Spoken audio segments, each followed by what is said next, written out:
Друзья, приветствую вас в эфире «Геоэнергетика Инфо». Я Светлана Пикта, и сегодня мы поговорим с Борисом Марцинкевичем о временных ограничениях России на экспорт обогащенного урана в США. Агентство Bloomberg заявило, что этот шаг нацелен на особенно уязвимое звено ядерной энергетики США. Борис Леонидович, что это означает для атомной энергетики Штатов и для Росатома? Ну, давайте по порядку, без спешки попробуем разобраться в очередной раз, не забывая о терминологии, потому что в обычных случаях комментаторы, не погруженные в тему, либо специально запутывают нам голову, либо по собственному недомыслию это делают. На всякий случай, прежде чем разговаривать о поставках урана из России в Соединенные Штаты. Никогда за все время существования Соединенных Штатов, Советского Союза и Российской Федерации, и Российской империи уран мы туда не поставляли. Мы туда поставляли, собственно говоря, как и в любые другие страны, только обогащенный урановый продукт. Казалось бы, невелико различие, но если мы говорим о поставках урана, то имеется в виду урановая руда, содержание делящегося изотопа урана-235 в природной руде 0,7%. После того, как добытые из подземных хранилищ, из подземных запасов, там, неважно, из шахты, рудника, каким угодно методом урановая руда очищена от пустой породы, это окись-закись урана или в простонародье желтый кек. Вполне достойный товар. Мировой объем в год в среднем 60 тысяч тонн на день сегодняшний, из них более 20 тысяч тонн добывает Казахстан, безусловный лидер. Обогащенный урановый продукт – вот то, что поставляет Россия на экспорт. Компания «Техснабэкспорт». Это простое название почему-то за рубежом выучить не могут, поэтому там, за пределами России, «Техснабэкспорт» работает под торговой маркой «Тенекс». Тенекс поставляет обогащенный урановый продукт. Это четвертый этап передела урановой руды. Стоимость отличается от урановой руды в 10-12 раз. Поэтому, когда нам пытаются в одном комментарии, в одном экспертном мнении свалить в кучу и уран, и обогащенный урановый продукт, получается, разумеется, путаница. Ну, кстати, этим как раз грешит статья Forbes. Я вот сейчас ее открыла и увидела, что они именно пишут просто про экспорт урана, действительно. Да, это такая классика жанра. Там, если мы о статье в Форбсе, то один из экспертов высказывает мнение, что для того, чтобы увеличить производство у себя обогащенного уранового продукта, Соединенные Штаты увеличили объем добычи. Как одно с другим связано. Дело в том, что у Соединенных Штатов своей технологии обогащения урана по содержанию урана-235 просто нет. Так сложилось исторически. Технология газовых центрифуг, которая была разработана в Советском Союзе, затем в Европе, специалистам из Соединенных Штатов остается все так же недосягаемой. Уже было 3 попытки освоить эту технологию.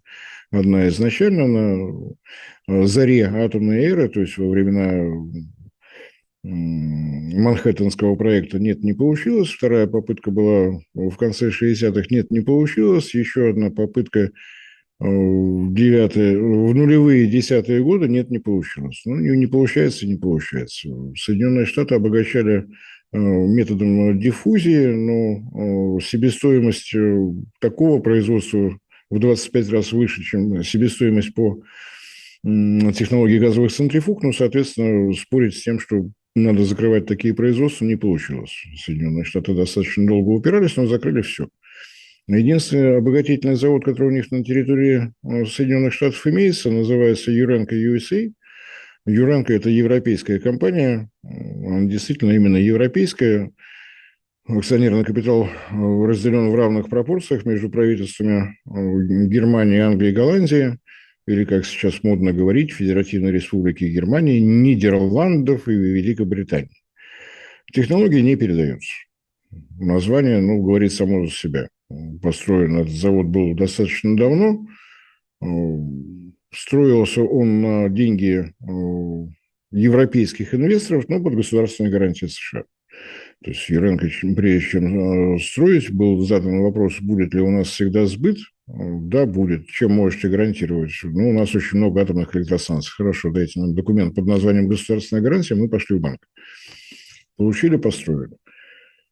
Понимая, что российская технология дешевле, чем европейская, Соединенные Штаты, как приверженцы свободного рынка, честной конкуренции, придумайте еще любые слова из той же оперы, ввели законодательные ограничения на импорт российского обогащенного уранового продукта в 20% от общего объема спроса. Для того, чтобы конкуренция была честной. Причина тоже понятна, что если разрешить Росатому поставлять столько, сколько Росатом может, все остальные с этого рынка просто уйдут. На день сегодняшний, если брать 100% обогатительных мощностей на планете, 43 принадлежит Росатому. Не контрольный пакет, казалось бы, но если говорить дальше об этих процентах, еще 16% производственных мощностей принадлежат китайским атомщикам. Завод строил Росатом, но до этого года Китай ничего на экспорт не поставлял. С учетом того объема строительства атомных электростанций, в Китае прекрасно понимают, что обогащенный урановый продукт нужен самим.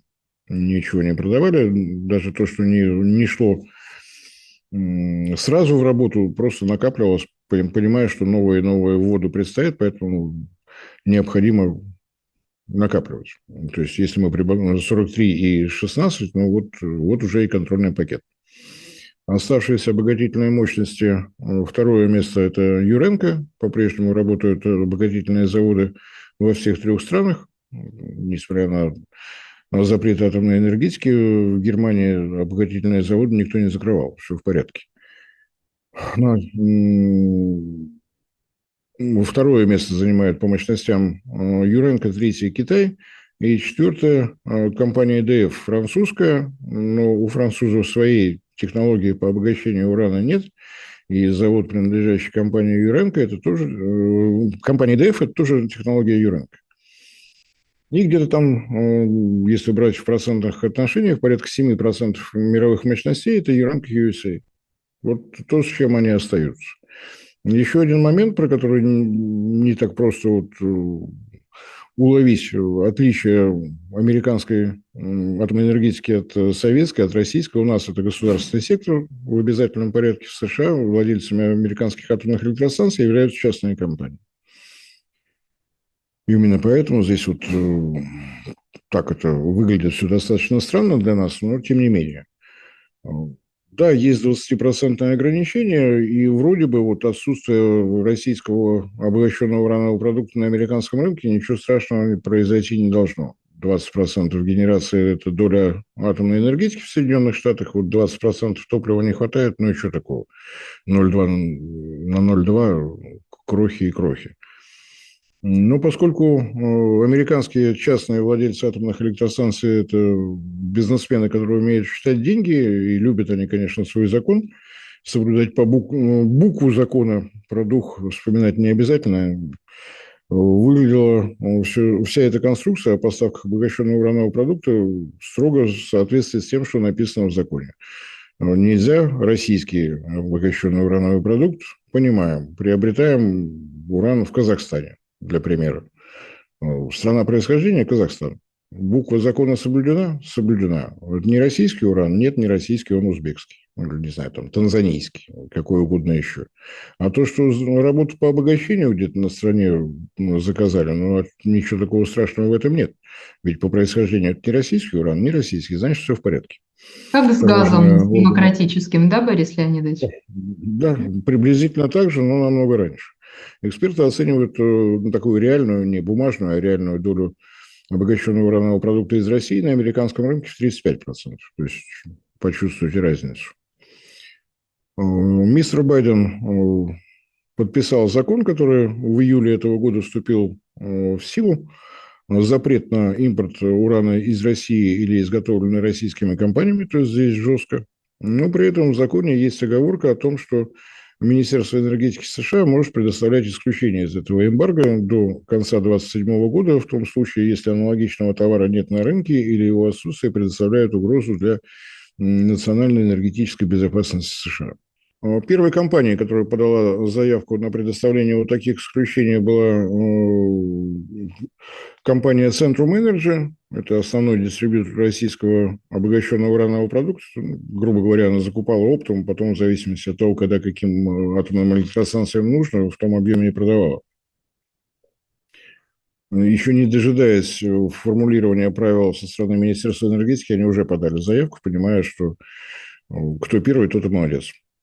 Сейчас уже вторая компания получила и подала заявку на такое же исключение еще и компания Westinghouse. То есть три крупнейших компании на урановом рынке Соединенных Штатов готовы работать с Россией до конца 2027 года.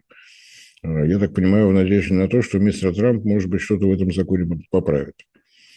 Соответственно, распоряжение правительства Российской Федерации, оно абсолютно зеркально. Да, запрет на поставки обогащенного уранового продукта в Соединенные Штаты. Исключение может предоставлять Федеральная служба таможенного и экспортного контроля, технического экспортного контроля, разовое. Исключительно то же самое, что мы видим в тексте закона, введенного в действие в Соединенных Штатах. То есть теперь, если я владелец американской компании, я сначала должен своему Министерству энергетики объяснить, зачем мне нужны исключения, а потом объяснить то же самое правительству Российской Федерации, почему я хочу получить разовую лицензию. Ну, по крайней мере, не будет скучно. Будет ли нанесен урон американской энергетике? Ну, позволю себе напомнить, что контракты на поставку обогащенного уранового продукта почти все с американскими компаниями подписывались в 2014 году, то есть по окончании действия договора Горш-Черномырдин, он же ВОУ-НОУ, высокообогащенный уран, низкообогащенный уран. В 2013 году он закончился, в 2014 году пошла договорная кампания, в основном подписывали на 10 лет. И, разумеется, с гибкой системой поставок, так скажем, время нахождения ядерного топлива внутри активной зоны не совпадает с календарным годом.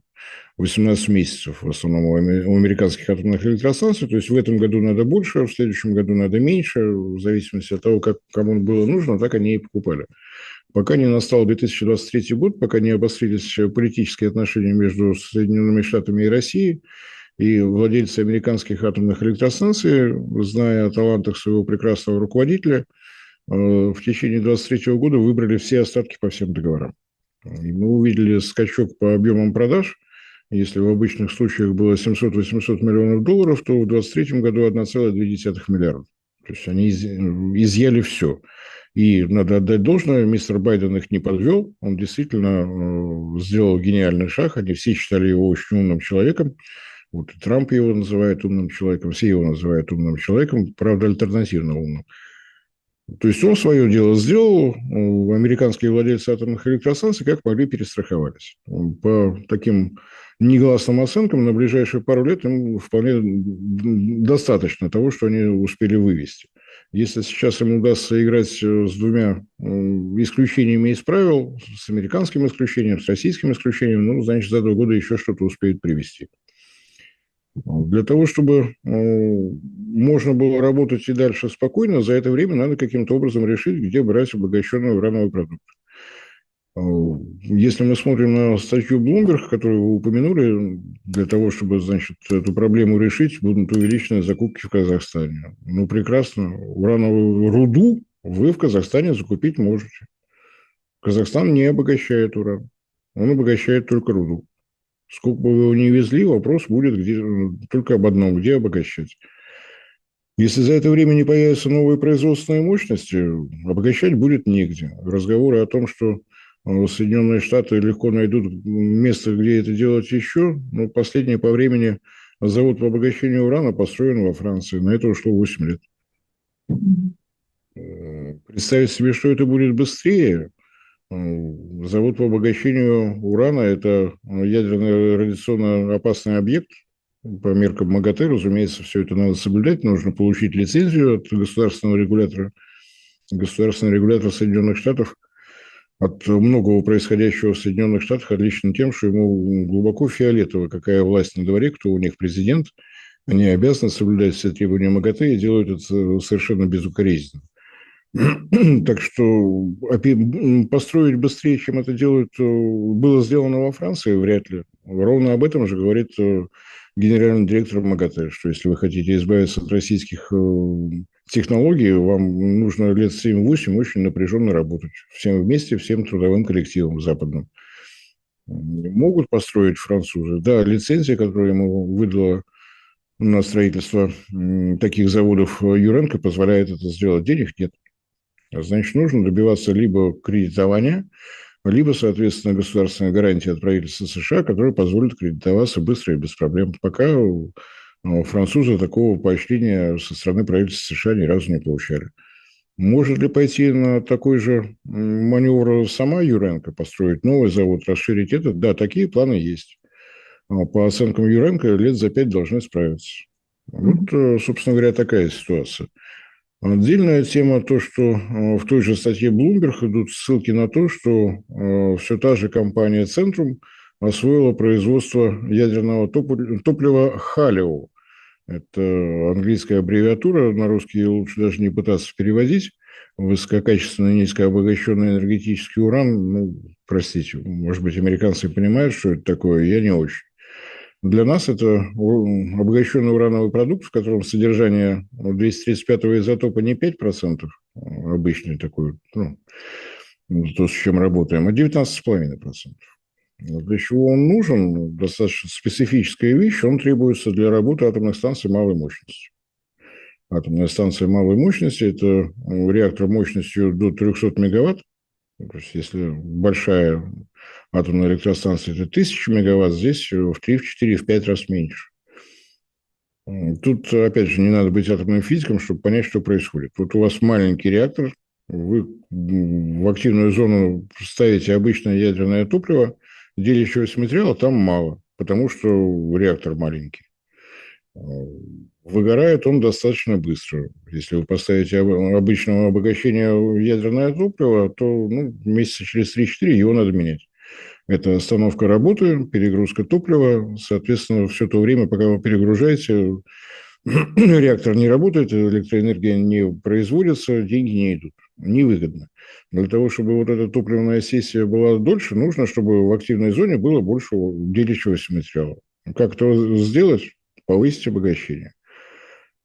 Уран вот такой марки, с такой аббревиатурой, халио, то есть с обогащением до 19,5% по обогащению, а по урану 235 производит ровно одна компания на планете в промышленных масштабах, называется она «Росатом». Мы это освоили уверенно, прежде всего под обеспечение топливом реакторов наших новых атомных ледоколов. Наши ледоколы класса 222-20, они же ЛК-60, там обогащение по урану 235 19,5%.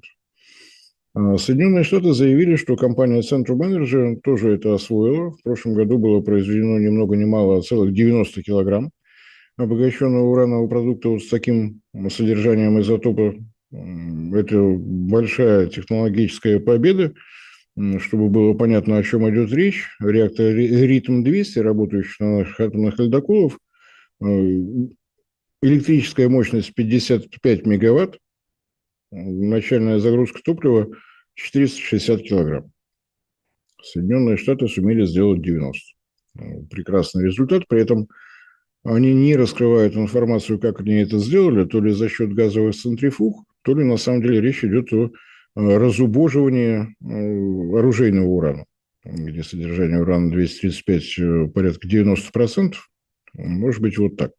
Информации об Кстати, этом нет. хотела, да, действительно вот добавить маленькую деталь, что для обывателя вообще само осознание того, что мы поставляем обогащенный уран в США, экспортируем, оно очень страшное. Вот вы говорите с практической точки зрения, а вот подойди к человеку на улицу и скажи этот факт, а они, ну, как-то это вызывает напряжение очень сильно.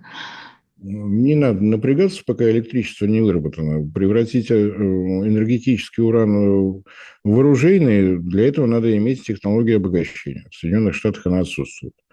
Что значит Росатом поставляет обогащенный урановый продукт? Это значит, что весь наш обогатительный комплекс, он работает. Люди получают зарплату, Росатом, будущая государственная корпорация, зарабатывает деньги для Российской Федерации. При этом, повторюсь, даже в том случае, если зависимость от российского обогащенного уранового продукта 35%,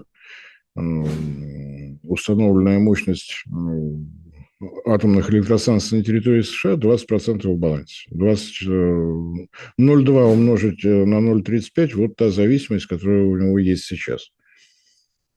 Сказать, что Соединенные Штаты на этом зарабатывают триллионы долларов, как у нас любит говорить один блогер, там каждый килограмм нашего обогащенного уранового продукта приносит прибыль Соединенным Штатам то ли 10 триллионов, то ли 100 триллионов. Там, любит выстреливать вот такими цифрами. Ну, давайте все-таки ногами на землю встанем, подумаем, насколько это выгодно. Нам это выгодно. У нас работают наши люди, мы зарабатываем деньги, люди зарабатывают зарплаты, по-моему, все в порядке. По плану, я продолжу про компанию «Центрум», по договору с Министерством энергетики США в этом году они должны были произвести уже 1000 килограмм топлива с обогащением по урану-235 в 19,5%. Не получилось. Не получилось, причем не по вине компании «Центрум», по вине Министерства энергетики. Министерство энергетики, подписывая договор с «Центрумом», обязалось разработать транспортно-упаковочные комплекты, которые позволяют перевозить вот такое топливо. Потому что топливо с обычным обогащением до 5,5% для того, чтобы не получить вреда, достаточно надеть перчатки. А 19,5% это уже серьезно. Тем более, что транспортно-упаковочные комплекты разрабатываются так, чтобы в нем можно было перевозить и облученное ядерное топливо. И транспортно-упаковочные комплекты, это действительно комплект. Такая, вроде звучит, ну что такого, какая-то тара, куда можно положить ядерное топливо. Но эта тара должна гарантировать то, что никакое внешнее воздействие до ядерного топлива, которое находится внутри, не дойдет. То есть взрывы, пожары, утопление, падение с высоты, вот все это не должно действовать. Если идет перевозка облученного ядерного топлива, там продолжаются всевозможные радиоактивные распады. То есть эту радиацию надо удержать внутри. А поскольку идут радиоактивные распады, повышается температура, температуру тоже надо удержать. То есть такая, на самом деле, звучит простенько, а инженерная, конструкторская задача очень непростая, и Министерство энергетики США не справилось. То есть Центрум говорит, что да, мы можем производить, Министерство энергетики отвечает, то, что вы произведете, мы не знаем, как перевозить. Сейчас пауза. Вроде бы до конца этого года Министерство энергетики обещало справиться с конструкторскими инженерными задачами для транспортировки, но пока об этом информации не поступало. Может быть, справилась, может быть, нет. И повторяюсь, даже в этом случае они выйдут на 1 тонну, это позволяет загрузить две активные зоны 2 реакторов, которые будут производить 100 мегаватт электроэнергии. Мощность 55 мегаватт, вот до 460 килограмм одна загрузка, 920 килограмм 2 реактора, мощность 50 мегаватт. И если говорить о том, чтобы наращивать производство вот такого топлива, то здесь, как в истории с буридановым маслом, у компании «Центрум» спрашивают, вы готовы построить такой завод? Да, вот мы закончим все, что мы обязаны сделать по договору с Министерством энергетики, готовы строить большой завод. Но нам нужны гарантии сбыта, иначе нам банки денег не дадут. Ну, как бы логично. В Соединенных Штатах около 20 проектов атомных реакторов малой мощности, ни один не лицензирован. У государственного регулятора масса вопросов. То есть проект подается, они проверяют, говорят, вот здесь надо исправить, это надо исправить и так далее. Они ходят по кругу. Есть шансы, что какие-то из этих технологий все-таки получат лицензию. Дальше будет вопрос, будете строить или нет. Ответ, у нас топлива нет. Ну, вот, сколько они будут выяснять отношения между собой, сказать сложно. Единственная действующая атомная станция малой мощности город Певек, плавучая атомная теплоэлектростанция «Академик Ломоносов», никаких проблем с этим нет. Строительство наземной атомной станции малой мощности в Якутии уже начато. Договор с Узбекистаном о строительстве сразу 6 вот таких маленьких блоков на одной площадке подписан, подготовка площадки уже идет. Там продолжают выяснять отношения, кто что умеет, кто что не умеет. Ну, будем следить за событиями. Что касается реакции рынка на то, что решило правительство России, скачок стоимости был, как ни странно, на урановую руду, не на обогащенный урановый продукт, более специфический товар. То есть Казахстан уже вполне рад происходящему. Стоимость выросла где-то порядка на 4-5 долларов за фунт. Такая традиция, почему-то считают не в килограммах, а именно в фунтах. Ну, давайте пересчитаем те же 4 доллара в килограмма. Фунт – это 400 грамм, значит, 4 доллара умножаем на 2,5, 10 долларов. Вот настолько выросла стоимость килограмма. С учетом того, что, допустим, в прошлом году Казахстан добыл 21 тысячу тонн, то есть 21 миллионов килограмм, вот эти 10 долларов ему совершенно не лишние. Я думаю, что вот такой результат, который пока зафиксировался, цены вниз еще не отыгрывали, все на своих местах.